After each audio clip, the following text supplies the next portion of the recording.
Ma précédente présentation d'achat de jeux vidéo vous a bien plu avec ces quelques plans où je range mes jeux dans ma collection de jeux vidéo. Je vais faire de même à partir de maintenant, apporter un petit peu plus de qualité à mes vieilles séries de YouTube. C'est vrai que j'ai encore pas beaucoup acheté ces derniers temps, si on enlève la période de solde, mais j'ai quand même 2-3 petites choses à vous présenter aujourd'hui encore. Tout est ici et encore une fois, c'est bien diversifié. Merci d'avance pour ce petit geste qui fait vraiment plaisir. Vous regardez la chaîne YouTube Kirby54.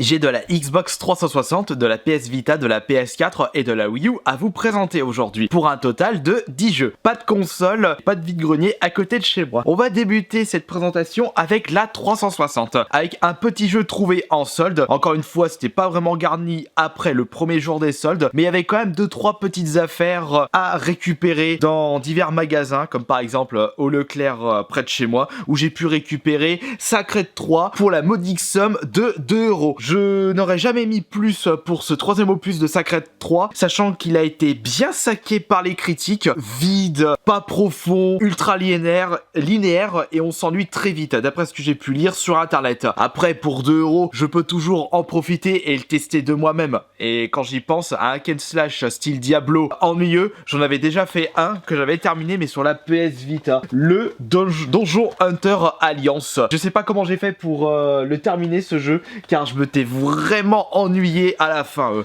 Et je ne pense pas que Sacred 3 doit être plus ennuyeux que ce Donjon Hunter. Et si tel est le cas, je comprends pourquoi il a été saqué. Petit prix dépensé également pour le deuxième jeu Xbox 360, le troisième opus de la série Tropico, une série que j'ai débuté avec le 4 sur la Xbox 360, qui avait fait ses débuts sur PC, tout comme Sacred. Je l'ai testé un petit peu, malheureusement, comme j'ai tellement eu l'habitude de jouer au cinquième opus, qui est mieux en ce qui concerne la gestion générale de votre ville, je me suis senti un petit peu perdu. Il me faudra un peu plus de temps pour me mettre dans le bain. Vous pouvez très bien être un dictateur à bon cœur ou être la plus grosse enflure de l'univers, c'est à vous de décider. Et quand on a le choix, c'est super bien. Toujours pareil pour la Xbox 360, pas de rangement spécifique, je mets là où il y a de la place, et malheureusement je commence à atteindre la limite.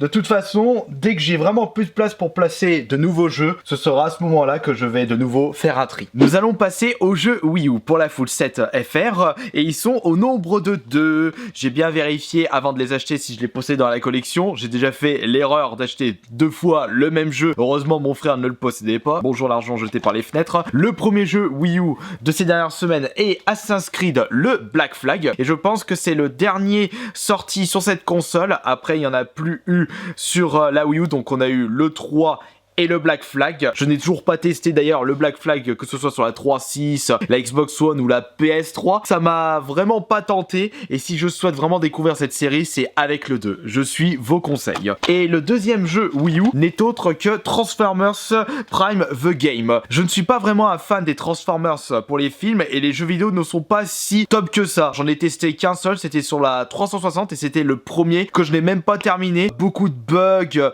c'est sympa à jouer, mais c'est vraiment un jeu fait pour les fans. Mais comme je vous le disais, comme je fais une full set Wii U, il faut bien que j'achète tous les jeux, même si les jeux je ne les apprécie pas vraiment, car le but d'une full set c'est de récupérer tous les jeux sortis d'une console. Première lettre de l'alphabet, et donc je vais le mettre à côté de l'autre assassin. Ah non, je l'ai pas rangé ici, puisque comme c'est un collector, je l'ai placé à part. Mal foutu, parce que là il y a AN après le AR. Assassin, il va avant Bella Latino, un jeu de rythme qui m'a pas l'air d'être super top. Je vais devoir redécaler tout ça pour le Transformers. Quoique non, puisqu'en dessous on commence par le S et Transformers.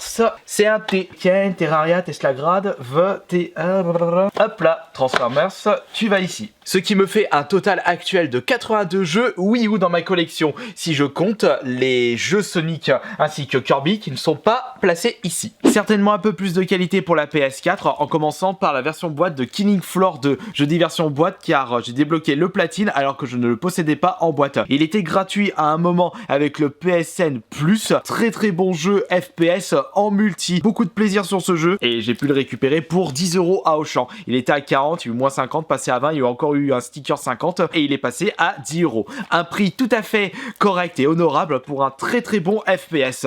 Profitez-en si vous le trouvez pour pas trop cher. C'est un bon jeu à posséder pour la collection PS4. PS4. Mais par contre, pour les deux autres jeux PS4, ce sont des éditions limitées de Limited Run. Ça fait un bon moment que je n'avais pu acheter quoi que ce soit sur ce site. Il commence à sortir un peu tout et n'importe quoi sur ce site. On va dire qu'à chaque fois 30 € par jeu et ça fait limite 60 € par semaine. Ça vide le compte bancaire un minimum tout de même dans ma sélection sur Limited Run. Vous me direz si vous êtes d'accord. Par exemple, le premier jeu, c'est Double Dragon 4. Il a été saqué lui aussi par les sites car on ne retrouve pas le charme des Double Dragons sur la NES, le 1, le 2 et le 3, même s'il y a eu d'autres opus sur Super Nintendo, Mega Drive.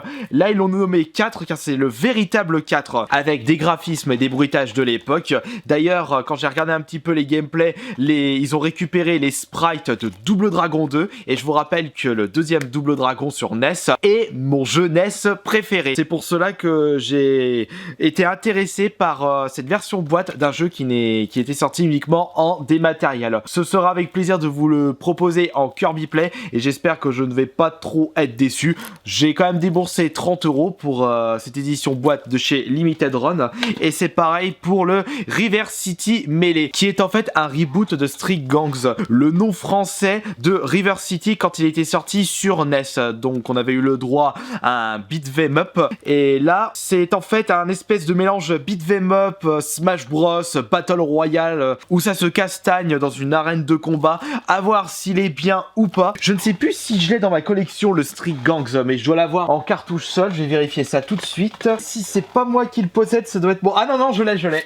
Il me semblait bien que je le possédais dans ma collection. Le voilà. Ça, c'est la version de l'époque de River City en Europe, Street Gangs. C'est pour cela qu'il me tente bien, car je suis un très très grand fan des beat'em up, Street of Rage, Double Dragon, Final Fight. Je pense que je peux prendre un petit peu de plaisir sur ce River City Melee. Ah, la PS4. Faut sérieusement que je trouve une solution. Ça déborde de partout et ça fait moche. Bon bah, en attendant, on va vous placer là où je peux. C'est-à-dire King Floor 2, il va ici. Double Dragon 4 et River City Melee, bah, ils vont aller là. Au-dessus des jeux PS3.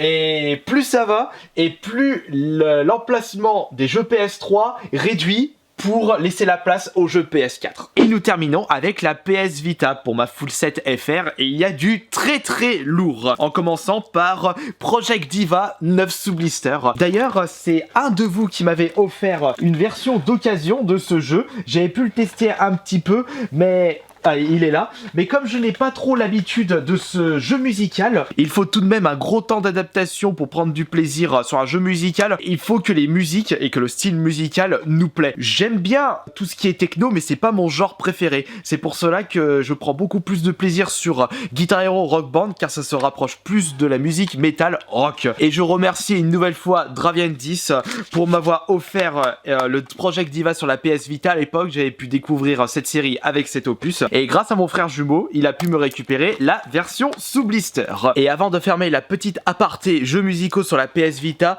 j'aimerais vous en conseiller un super bon Super Beat Xonic. Un excellent jeu de rythme qui se trouve pas trop cher en ce moment. Vous pouvez très bien importer la version anglaise. Ce qui est cool avec la PS Vita, c'est qu'elle n'est pas zonée. Le deuxième jeu PS Vita est un jeu qui est sorti la même année que la console, c'est-à-dire en 2012. Un espèce de jeu de voiture où vous attaquez les autres véhicules. Le Spy Hunter. C'est mon frère jumeau qui l'a récupéré à son Leclerc, en même temps que le Hatsune Miku, à moins 50%, donc il était passé de 20 à 10 €. En plus, je ne le possédais même pas dans ma collection, donc c'est super top de la part de mon frère d'avoir pensé à moi. En jeu similaire à Spy Hunter, on en a deux sur la Xbox 360.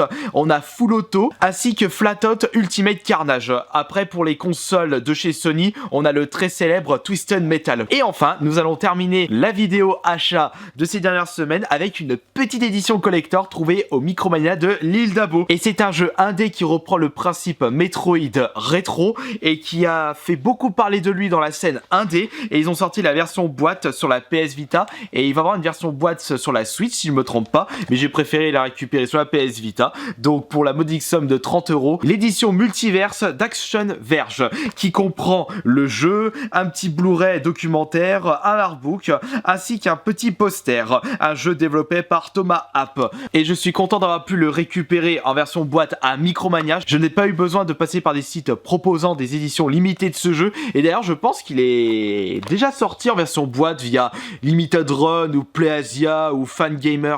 Je sais pas, je suis en train de me poser des questions. Et ce sera avec grande joie de pouvoir découvrir ce Metroid AD qui m'a l'air d'être tout bonnement excellent. Et que dire pour cette collection PS Vita? C'est pire que la 3.6 et la PS4, car comme je fais une full set, je peux pas me débarrasser de jeux. En attendant de trouver une solution, les jaquettes standards, je les place ici, là où je peux.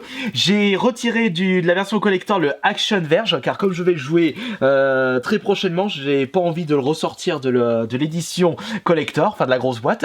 Et celle-ci d'ailleurs ne va pas aller ici, elle va aller autre part. Et il va aller à côté de Cursed Castilla. Cependant, je vais pas pouvoir le placer correctement, sinon je risque de le démonter. On va retirer un petit jeu Super Nintendo qu'on va placer, je ne sais pas où placer. Ah, il y a une petite gâche disponible ici. C'est compliqué de ranger sa collection quand on n'a pas plus de place disponible. Mais bon, ça fait son petit chemin. Donc voilà, c'en est terminé pour la présentation de mes achats de jeux vidéo de ces dernières semaines. J'espère que ce deuxième épisode de ce nouveau format d'achat vous a plu. Et on se retrouve demain pour la prochaine vidéo. En attendant, après ma petite partie d'Advance Wars Dual Strike, je suis retourné dedans. Je pense que je vais tester le Action Verge sur la PS Vita. Allez, des bisous et à la prochaine.